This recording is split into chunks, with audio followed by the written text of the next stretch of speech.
on behalf of the Labor Party. Mr Speaker, like other Labor members, we reiterate that we are supporting this bill, and I do find myself unusually in agreement with some of what the former Speaker, Jamie Lee Ross, has said in respect to the need for New Zealand to be at the table in the great international institutions. We have always been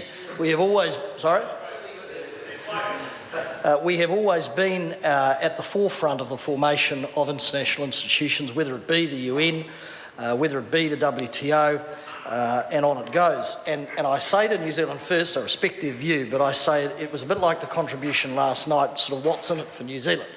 And I do agree that there has to be something in it for us, and what is in it for us is the ability to influence, the ability to take our place in the Asian region, the ability also, in a very pragmatic and practical way, I would hope, to be recipients of work and goods and services which is provided to the Asian region as they move to fill the gap in infrastructure that they have. That creates jobs for New Zealand. We have highly skilled people in this country. We provide world-class goods and services, world-class infrastructure and engineering services. And I would have thought that being part of this, putting up a very modest, is at $126 million as the first hit, and possibly $504 million going forward, is an investment in respect of being a recipient of that work and those projects and being around that table. If you're not in the ring, you're out of the ring and you don't have influence.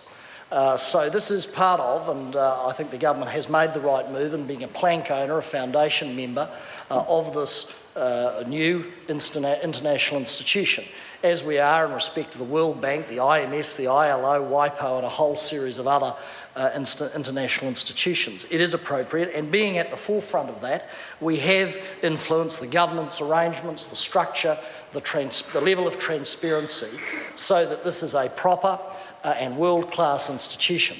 I don't believe that we can throw the cone over New Zealand and somehow divorce ourselves from the rest of the world. The world is an interlocked place, interconnected place. And we have a duty to our citizenry in growing our economies to ensure that we are advantaged off the back of the growth in economies around the world. Otherwise, we don't survive. I want to take issue, though, with one thing that Mr Ross said.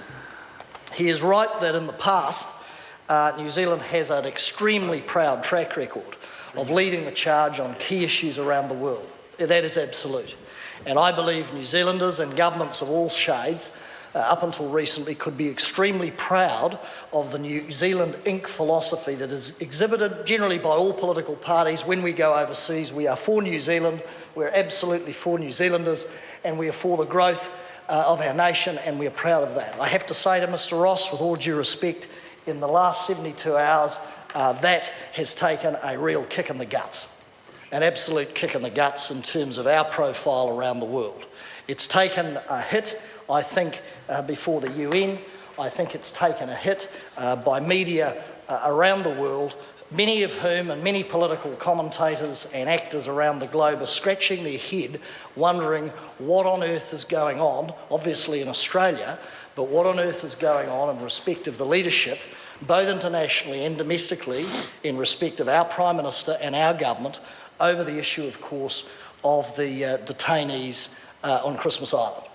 And I think it's worth reflecting as we celebrate the success of being a foundation member in this international institution, as we take our place, that we move to take our place in other international institutions, the Security Council and others, that the government really needs to reflect on the potential damage that it does to New Zealand's international reputation by both its conduct in respect of this Trans-Tasman issue, but also its conduct within this chamber.